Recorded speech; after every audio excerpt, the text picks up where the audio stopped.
eldest daughter, it's so nice of you to come to this day spa. Would you like to take off your shawl? Boom! Oh, this is our Halloween scary surprise. Spectacular. Hey, pleasure seekers. Welcome to Never Had the Pleasure. Each episode we watch a movie we've never seen before, which you won't find anywhere else on the internet. It's very stereotypically Halloween right now. Yes. Where we are. Michael Myers could be around any corner. Today we are talking about 1989's Society by director Brian Yuzna. A household name if you're into sort of cartoonish body horror, which if you are, please subscribe and watch our videos. Right now we're going to go over what we know and are expecting going into our viewing of the movie. Make some predictions. Have a few laughs. And a few gaffes. And we'll be back later with a review and discussion. So Society, late 80s, the Berlin Wall has fallen. We're approximately equidistant between Escape from New York and Escape from LA. Mother Teresa is alive and flourishing. I remember this movie being pretty bonkers. That's why we're doing it. You're going in pretty blind. I've seen it, but it was a long time ago and maybe not entirely sober. Oh my gosh. I'm surprised that it doesn't have more of a reputation than it does, particularly with fans of body horror in general. So you might be going in pretty blind yourself. I remember it being very fun. This is definitely not a movie for everybody because some people don't like camp. Well, don't like camp, but I don't like this channel. So yeah, you should definitely check it out along with this. I don't think it's terribly hard to find. It's a movie that I had never heard of up until just recently when you've been talking about it. It seems like every horror YouTuber or podcaster has done their sleepaway camp episode. They're on the hunt for the next thing. It seems like this might be primed for Sleepaway Camp, and then Chopping Mall had its day in the sun. It's been digested. The meme monsters looking for fresh material. And Society, it's got some upside there. I saw Society a decade ago. If you're not super familiar with it either, I will very confidently vouch for its bonkersness. I would say that is very important to me in an entertainment. You would say Society's a slasher? It's like a body horror satirical message picture. The slasher movies tend towards a teenage demographic, a principal cast in that age range. And this movie is the same. Very plasticky, cartoonishly exaggerated kind of body horror. It's not about limbs snapping. It's not like an American Werewolf in London where it's very visceral. It has that kind of demented bent to it. It's just that bonkers. Yeah, the effects work. I just can't imagine that it wasn't intended to be over the top. Cool. Well, that sounds really exciting. Body horror. Body. These are bones. These are body bones. What is body horror? I'd say any horror that is about the loss of control or integrity of your body. You don't mean possession of your body? No, it's a physical debasement, and that can be treated very seriously or very ridiculously. And there are examples kind of all across that spectrum. Berg is known very much for his body horror. Viewed as the master of it, and I think to a degree the originator. Things like Videodrome, The Fly. Body horror seems Mad Libs where your elbows on your right thigh. Or those sexy dice where it's let's hug on the chair. Come to mama. Oh! Kiss my knee. How much creativity can there be? Hopefully there's a little bit more intentionality than that. I guess we'll see what they have up to offer. So Society, directed by someone I would know, maybe by reputation. He produced Reanimator. Are there any movie stars either at their peak or before? So often with these movies, there's there's Renee Zellweger. Yeah, we just watched The Burning, and Jason Alexander's in it with a beautiful head of hair. You were quite taken. I feel like you had similar hair when you had it shorter. Yeah, no, I like my hair. Okay. Some might call me a more handsome Jason Alexander. Shooting for the stars. They land on Mars. You're kind of going into Society pretty blind, I guess, right? Yeah, it's a pretty blank slate. It's a poster, and it looks fun. Why is it called Society? There may be an element of social satire. While I welcome that right now in the year 2020, I guess coming from the late 80s, maybe it's not speaking to the moment, but maybe it will. See. I mean, I follow a leftist horror channel on YouTube. I think he listed it very highly in his ranking of the most anti-capitalist horror movies. All right, I'm down with that. Yeah, it's been a hell of a year. Us versus the billionaires. Yeah, I'm really anticipating seeing what that looks like in 2020, how far it goes. I think I'll keep my expectations for social commentary pretty low and be open to being surprised. So, is there like any part of it that's like genuinely scary? I remember finding a couple of the visual effects unsettling. Okay, we're pretty good at being resilient in watching horror, but like it's fun when something is kind of shocking. Going in pretty cold, I would still like to make you tell me some predictions. Oh my god.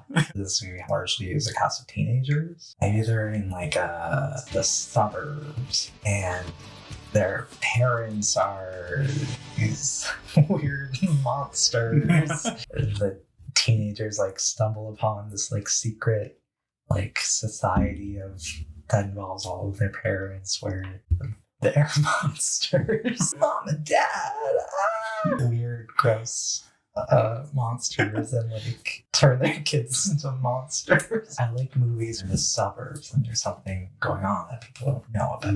Society, maybe they're like venturing into the city, encountering like secret societies and like upper class society. We'll see. Could go either way. You'll just have to watch along with us. And where find will out. it be set? What milieu will they find themselves in? Isn't that enticing? No, like I said, I'll pre-approve it as bonkers. I will eat my hat. I will eat crow if like Wendy I'm Williams. wrong. I'm Werner Herzog. He ate the shoe. Wendy ate literal crow. She commits. Camp.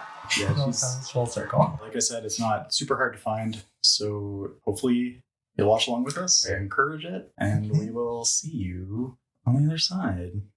I'm so glad it's October, guys. Halloween. Yeah. Oh no, your body is distorting before my eyes. We'll be right back here. You can meet us back here too. Or just keep watching. I know that like not everybody actually watches the movie. Anyways, we're gonna brundle fly away right now.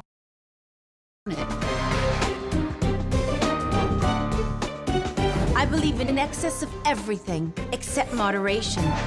You've heard a lot about me, but it's only true when it comes from my lips. Planes and yachts are nice, but my happiness starts at home.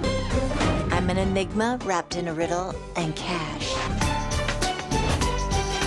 I finally found my voice, and I'm not afraid to use it. Life is a sexy little dance, and I like to take the lead. Woo! What a movie. Where's your costume? Please don't make the same joke as me. Because I have mine on. Let me just... Are you the evil? Become a Beverly Hills teen. Oh, did they do a little podcast?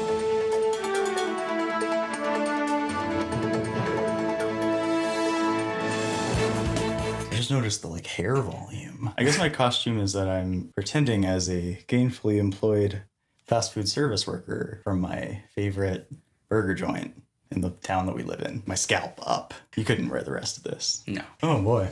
That was an intense movie. The bonkersness was a little more isolated. It's like a pretty slow burn. I don't usually hear the term slow burn used to describe a very like high 80s aesthetic. That term is always used to describe art house, kind of like Michael Haneke, kind of that vibe. Yeah, like you said, it was bonkers and ballsy at the end, but I liked how it teased it out. One of the most shocking moments in the movie is when you first hear the recording of Jenny and her parents and her boyfriend all like having an orgy. Even though that would be the most shocking thing in any movie, this movie really stuck to that and like I really went for it. Luxuriated in that. Yeah, which I really, really enjoyed. We are both pretty big horror film fans, and slasher movies, like, they don't really actually scare me anymore. But this, like, unnerved me. The screen is packed with the last this 30 like minutes. Interwoven, gloopy, like old gum just like stretched out. Yeah, but like wet. The effect of what it's showing on screen is probably more visceral than if you like actually analyzed what you are seeing and not seeing, which is cool because like that's kind of the power of horror, right? It can elicit something through suggestion. You are sort of like amplifying the signal with your own perception of it. This movie like made me understand the effect of body horror. Interesting. It's never really like unnerved me that way. It has with me. I kind of wanted to talk a little bit about body horror as a genre construct because the way I described it in the pre is actually not completely accurate to what goes on in this movie. I defined it as being like a perversion or disruption of your body that you can't control. And there's actually not so much of that going on, like until a couple short parts of the climax. Billy's bodily integrity isn't threatened. He's seeing other people's bodies do weird things. But then you see like Blanchard being sort of like eaten and clawed out from the inside, sort of like melt and become gelatinous. This movie is doing something similar to countless other movies like Stepford Wives or They Live or Get Out. Like what is on the surface is not what's actually there. The wealthy in this film are literally a different species, but it's complicated. Billy is like an adopted kid who I guess is there in order to eventually like feast upon. Yeah. But like is of that world. And presumably same with this Blanchard. Doesn't he go to the same school? Milo the as sister. well? He must have met the sister somehow, Blanchard, right? But he runs like some kind of AV business out of a van, so he's definitely not like from the same social class. True. Before we get too far away from it, I wanted to talk about where I think this movie missed an opportunity. If you were going to craft it like an effective metaphor for actual society, you would want to be more explicit about feeding on those of a lower class rather than just like who's convenient, like the guy who's threatening to expose society, and same with Billy. This whole movie exists within a certain bubble. I don't think there's anyone of color other than maybe Clarissa in like the whole movie. It's a pretty specific social commentary. I definitely see where you're coming from. Yeah, it could have been more clear cut, differentiating between like the haves and the have-nots. But to me, it was interesting. In almost anybody's upbringing, Billy is a shoe-in. Like, he's clearly got like some kind of like support base at the school when he's in the debate with young Niles. Petrie. But that clearly doesn't do anything for him in the estimation of higher society. For me, pretty instructive of like, oh yeah, I guess like the Rothschilds probably don't really care if their son makes the football team. These sort of like the inherited wisdom of like the rules that we assess people by are not what they use. I understand all of that in this movie. The wealthy, the elite aren't feeding off of like their workers or their customers, people of just a lower social class than them. They're just feeding off to people who are also in their orbit. If you were to take this allegory seriously, I'm not really sure what it's telling me. I kind of took what I could extract from it, and like it's still a B movie. For sure. Yeah. Like I said, I would be reluctant to lay my chips on what is and isn't intentional. To me, that kind of like nuance was actually the more interesting part of it as an allegory. Society in the real world do have very different gatekeeping standards. I do think that there's something interesting to the idea that what the wealthy values might be mysterious to us. The worth of like a social commentary in which we examine the difference between like a successful football player and like Bill Gates. It's Also, like pretty niche. It like handicaps it in some ways that it doesn't have anybody that's like truly working class. Blanchard is like pretty close. He really has a very blue collar look and occupation location. But other than that, it's like pretty insular, so it doesn't like have the room in its scope to like bring in their maid. If it made room for that, it could.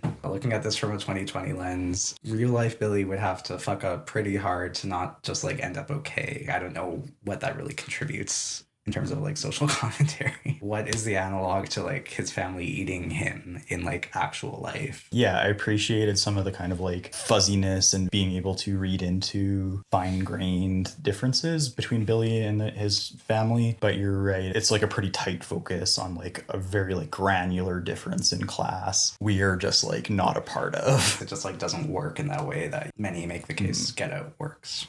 Felt very pointed. Would you care to elaborate? There are definitely a lot of parallels. I don't find Jordan Peele to be as effective as a director as many do. Not that what he has to say doesn't have value. Just like as an entertainment and experience, I find his films aren't fully thought out to me. Yeah, I'd have to give it another look. I think like the other thing that was kind of interesting to me, and this does feel very relevant for 2020, is that the cops are the henchmen of society, whether they know entirely the role that they're playing or not. Maybe that's a nod to different kind of utility that the service class has. Society in this movie like don't seem to need to feast terribly often. They seem honestly a lot more interested in like playing with their food, whereas like the police or valet have like a different utility. You wouldn't eat something that's useful to you. It kind of doesn't really matter how much knowledge the cops have about what's going on at this party. It's just like baked into the DNA of the job and the hierarchy and the structure itself. Again, on the surface is playing with these ideas, but like maybe isn't an exact analog of what happens in real life. The police are like preying on the adopted son of like a wealthy family. That's not exactly analogous to who police are brutal to in real life. Yeah, and I mean, like I've said,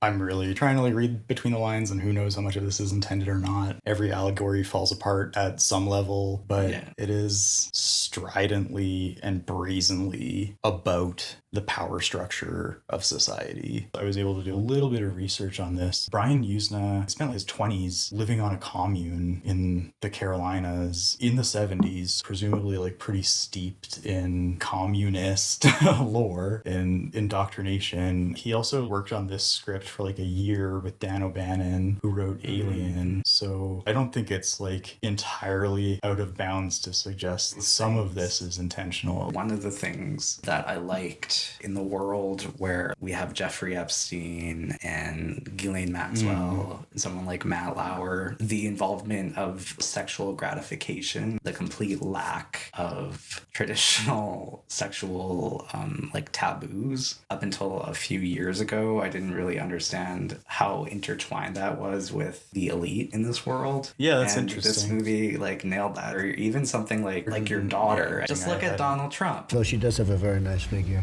I've said that if Ivanka weren't my daughter, perhaps I'd be dating her. The strength of the like social allegory in this movie, it's a bit of like a mixed bag to me, but it did some pretty unique stuff. So this movie was in the can in 1989, and I think sat until 92 and bombed in America, but did relatively well in Europe. This is like the movie where that would be true. Of course, a studio wouldn't know what to do with this. Of course, an American audience in the late 80s wouldn't know what to do with this. It's surprised it even got a release without being just like hacked to bits.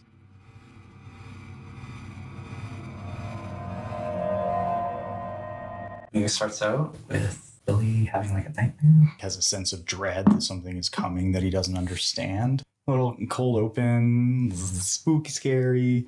The giant white manor house with the sort of like moon lighting and the wind. It's appreciated. This movie doesn't really go out of its way to look or feel like a traditional kind of like spooky horror. So much of this looks like Beverly Hills 90210, which makes for an interesting contrast when you get something like the opening credits. It's like a hymnal. Like an old Yaley club song. Yeah, so the movie has started. We get to know our main character a little bit and his family.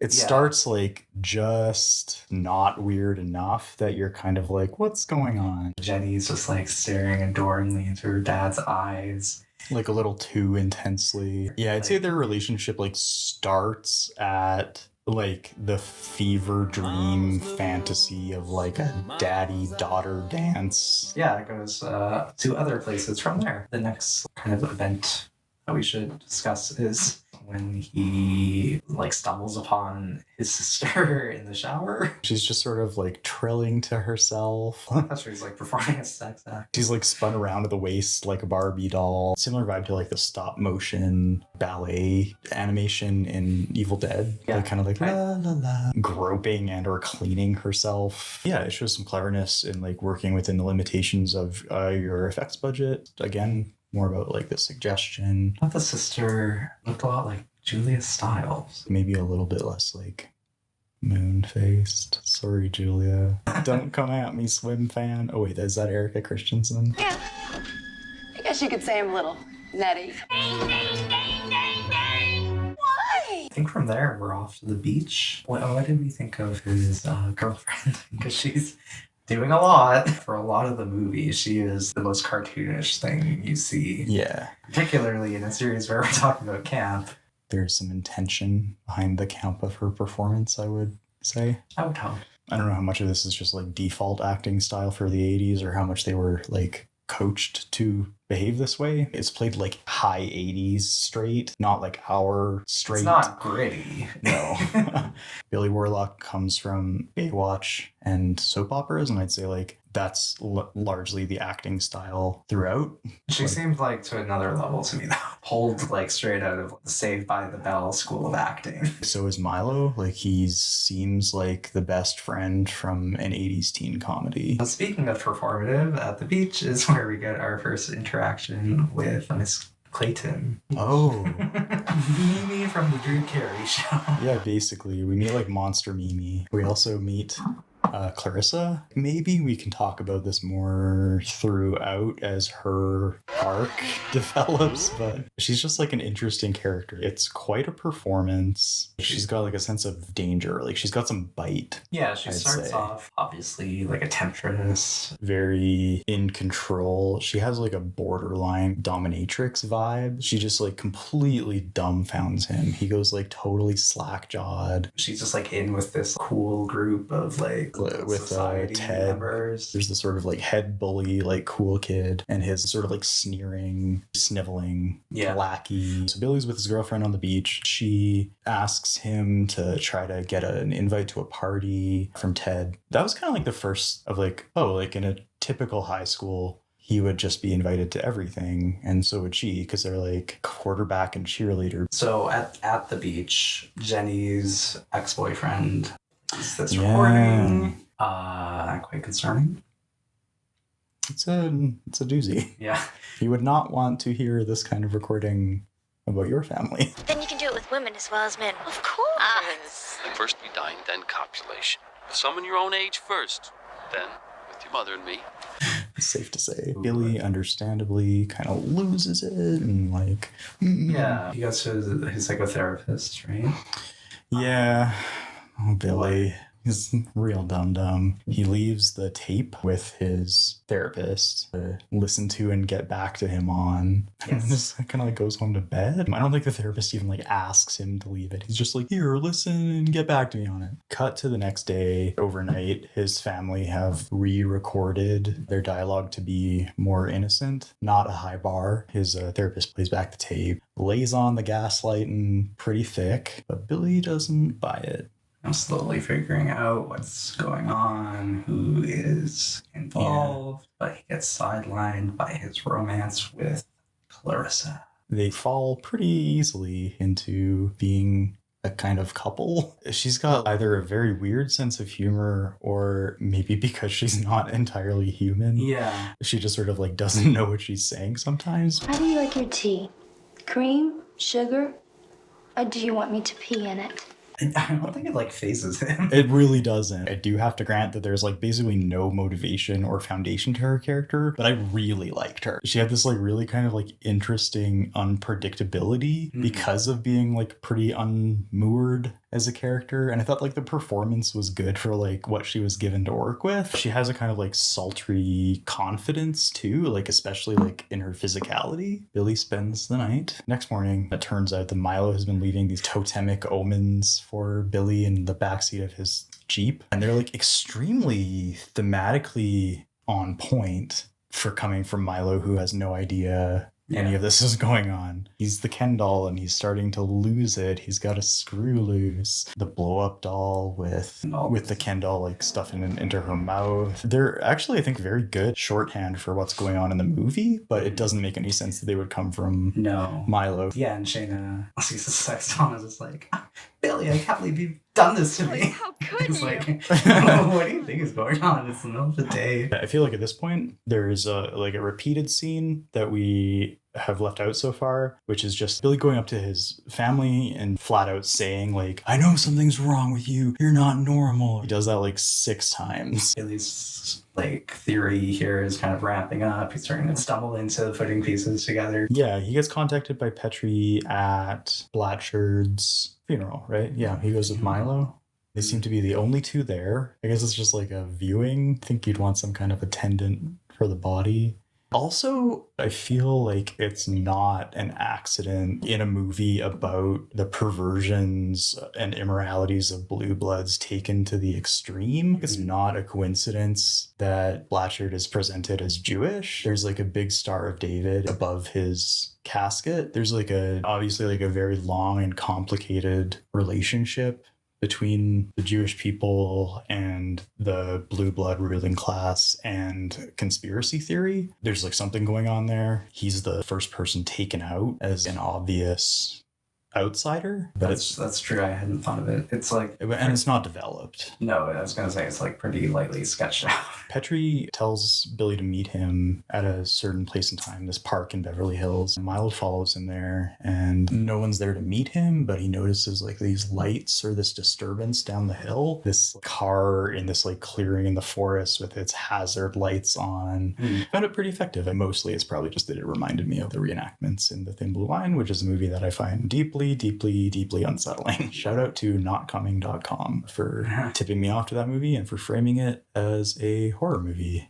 Also, rest in peace. Well, Petrie's like car is like in the forest, but his like throat is slashed. It's very hard to see young Niles like that. He's the like the missing Disney World animatronic that Buzzy? He's got like a Buzzy vibe. That's fair. Help find Buzzy. Get Buzzy on. Solve his face. Billy believes Petrie's been murdered. Maybe he knows something that he shouldn't. Heads to the high school. I guess they've got like a debate set for the day. Announces to the students that like something's pretty fucked up in this world. Yeah, like again, having no situational awareness really like bowls into the scene. I like how the character loses it over the course of the movie. In so many movies, characters retain their like sense of logic and reasoning in pretty extreme circumstances. So I like when movies like protagonist kind of loses it. I don't know if I brought that up with Snowpiercer, but that is something that I appreciate with that. Well, no, I don't think the video had anything we appreciate in it. I guess it's here. It's interesting that all the sort of like underclass representatives in the movie have no strategy and just sort of rush into every situation head first. Whether intended or not, it makes the case that the ruling class is able to maintain its power over us, not really because they're smart, but because we are stupid. I think Billy and Milo, and to a degree Clarissa, they don't have any plan. They don't have any strategy. The constant Achilles heel of class uprising is lack of plan and foresight and follow through. Again, probably reading too much into it. Anyways, back to the high school. Petrie shows up. Would someone like to tell me what's going on here? It's camp month. Oh man, he laughs it up. Loved it. Yeah, Petrie's great. High marks for Petrie. He's got my vote. I guess essentially from here, Billy's kind of like freaking out at this point. Goes home to have his 9th accusation session with his parents. And they always just kind of are like, oh, Billy, I don't know what's gotten into you. But this time, they do that again. But they also drug him. Milo's tracked into the hospital. One of my favorite line readings of the movie. No, no, no, no, no. You're not sorry. There's been a mistake. No. Next thing Billy does is go to Clarissa's house and like throws her against the wall and like smacks her a bunch. Oh, like, man. I guess she's like an alien, so who knows what she considers appropriate, but like that's not abandon your species love. I must have blacked out for a second there. I don't remember that at all. I guess that basically brings us to the climactic set piece, right? It's not terribly important how everybody gets there, but Milo shows up with Mrs. Clayton. She's trying to like eat Milo's hair. Don't touch the hair. He's like good with Clarissa's mom in the way that like some people are just like good with dogs. Yeah, they just like team up. Clarissa is already there, and so is the rest of Billy's family. Gosh, what can we even say here? I feel like what I want to say is that it really put one over on the ending of the Suspiria remake. Everyone was talking about how bonkers that ending was. They just like put a red filter on the footage and everyone kind of writhed around. I don't know. Yeah, I mean, you can't compare in the gruesomeness. When I saw Suspiria, I had already seen Society years before. So I was kind of like, I don't know. A similar kind of vibe of like decadent, like, perverse revelry mixed with violence, carnality. True. I'd say less artful, but more effective, perhaps, in Society. I would totally co-sign that. Like I said, this whole sequence was just like the specifics of what was going on and the execution of the images. It's pretty nasty. Basically, like if all of the transformation scenes from The Thing were happening at once at a swingers party. Like a swingers party, like middle-aged. Yeah. Balding. The way that I felt unease watching the last like half hour of this movie is the way you feel unease when you see an artist rendition of like naked Trump. That kind of like Dr. Zoidberg out of his shell. Like there are just like too many lumps. Billy comes home and essentially he was right. Like everybody around him in his bubble are a part of this alien species. They're not aliens. They've always been there. Their sort of leader is very careful to clarify. They're among us, but not of us. Spooky, scary. Anyways, we get to bear witness to their disgusting feeding orgy ritual. Blatchford is dragged out. Well, they sure go to town on him. Oof. He just like loses bodily continence while like these amorphous, distended limbs are like groping around at his innards. Yeah, it really is quite something. Suspiria did a really good job with the body horror, with the girl who's twisted into like a pile of tumor limbs. By far the most effective, chilling moment in the movie. It's kind of interesting to imagine like a combination of the strengths of both, where those effects could be rendered viscerally real in a way that like this movie, like I've said, accomplishes a lot through suggestion. The guy that did the effects work for this, Screamin' Mad George, was on the effects team for Nightmares on Elm Street 3 and 4 and also Predator, all of which came out before this, so he had a pedigree. I take it he was just like a member of those teams and this was his chance to kind of like lead that department. He did a really good job within what I'm sure were stringent budget restraints. I guess the standout moment in terms of gruesomeness is when the judge fists him and like drags his innards from his face. Yeah. And the violence, it's not necessarily cartoonish, but it's over the top in a kind of similar way to the end of Kill Bill Volume 1. It's very gory and gruesome. It is showing you everything, but it's not Wolf Creek. Like, you know that what you're looking at is a movie, I guess is what I'm trying to say. It's also just like very like gloopy, and the lighting really emphasizes like the flesh tones. A lot of it is shot close enough or at a weird enough angle that you're not really sure entirely what you're seeing. Like a recent Christina Aguilera music video. No idea. I forget what it's called. It's like... Anyways, Billy's just like all in the thick of this. He like runs upstairs briefly to see his parents having like a private sidebar orgy with Jenny. Quite the images in this family orgy. May or may not be able to show any of them. I mean, we're not monetized or anything. I feel like we can kind of show whatever we want. The Joker shows up to play Jack Nicholson. Oh yeah, Joker. Yeah. Same year, right? Who wore it better? Clarissa manages to help Billy escape from the dog noose around his neck. Milo's lurking around undercover as a cop. Nobody really bothers him. A lot going on, to be fair. They're too enraptured. So comfortable that they fail to recognize a thing. So eloquent we are. Billy and Ted face off. Somewhere in the thick of this, the movie poster says the rich have always fed off the poor, but Ted chooses to phrase it differently. The rich have always sucked off low-class shit like you.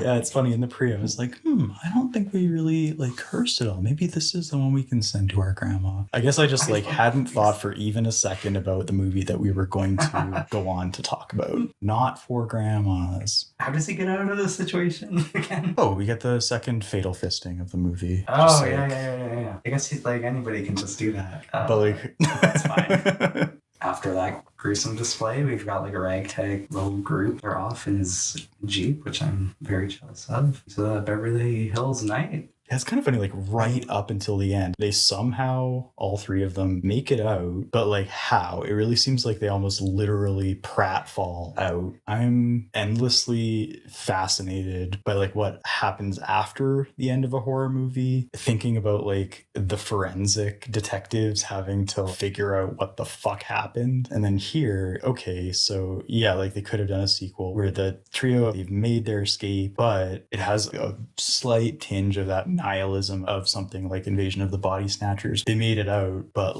and now what? They have this knowledge of what society is really like, but they're still idiots. They don't have any tools to fight this. I guess they could have made a sequel to this. Maybe they try to mount some sort of resistance. I guess the sequel that I would be interested in seeing is essentially They Live. Yeah. Also a movie that I love. Endorsed. It would have to be smarter and more deliberate around a lot of the class stuff, a little more clarity, who the players are, what the stakes are. Which they don't need to take it too seriously, but I would have welcomed it to Vince Show in a little more detail. Yeah. Not really cohesive. Not cohesive, not subtle, but old as hell. Yeah, that's a good way to put it. Everything is pretty extreme, but it's all in service of making its sort of weird extreme point. While there are a lot of things it seems kind of blind to about itself, or ideas that don't quite stick, missing character beats. Yeah. While it's got all those flaws, I don't think this is a movie that you could dismiss out of hand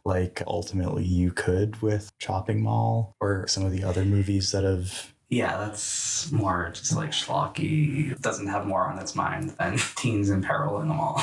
Even movies that have a better reputation in horror community and are well crafted don't really have anything to say. We just watched The Burning, a really well crafted early slasher in that Friday the 13th derivative cycle. I just did it with a little bit more nuance and artistry. Whereas this movie is visually not like anything that you could see elsewhere. Okay, well, I guess that kind of leads us onto our review portion. Really tease up. So I do kind of Michelin system. Movies of note can be given 1 to 3 stars, or the sort of what am I watching counterpart. Say exclamation points. Cat's got an exclamation point. Retroactively. I'm giving this movie 2 exclamation points for the, I'm going to change. It's going to be 1 to 3 bonks.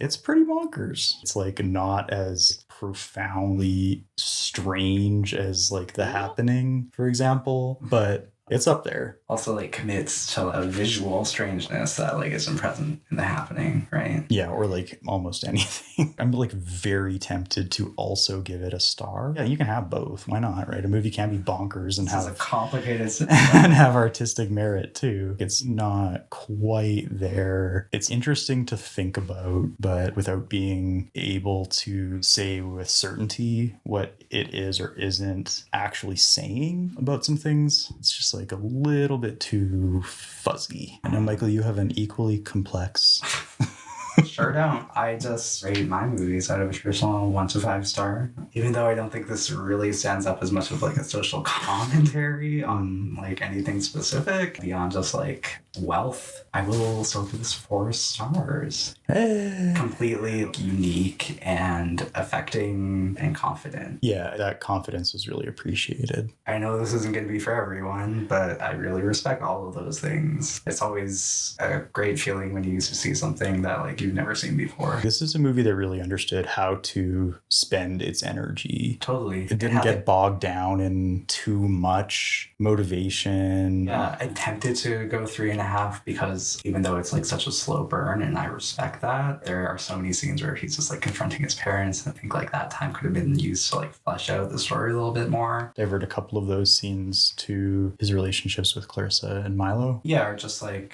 teasing like more details of like how society works. Cool. We can carry on to recommendations if you have some. Why don't you go first there? I'm curious. Okay. Well, I mean, I guess like I already kind of name checked They Live. I think it gives me the like social commentary that this movie is lacking. Yeah, and not as bonkers in its imagery as this. This was so unique in that way that the closest I could get if you like love the finale of this movie would be something like the Suspiria remake, or Mother is also like old and disturbing in its imagery. Lots of scenes with just like masses of people doing some pretty crazy shit. I would second your shout out referencing the remake of Suspiria. It's a movie that I'm pretty hard on. I do think that there are some criticisms of it I've just like never really seen articulated. It's got a lot of strengths too, and this movie is just like the negative image. And I don't want to draw like a false equivalence here. I'd say everything that Suspiria could have done better, this movie is great at, and everything this movie could have done better, Suspiria is great at. An artistry that go into something like Suspiria, it's on another level aesthetically, but that doesn't necessarily mean that it's more effective. With the theme of our month being camp and horror,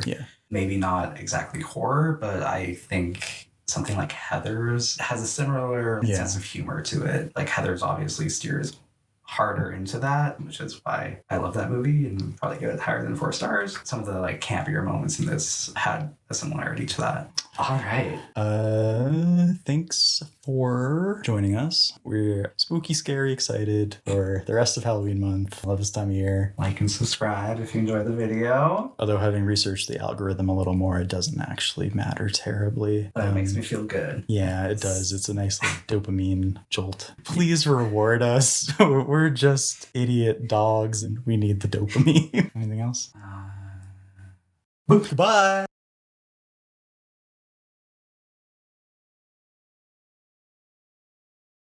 No moisture. No moisture. Must be dry. Must be bone dry.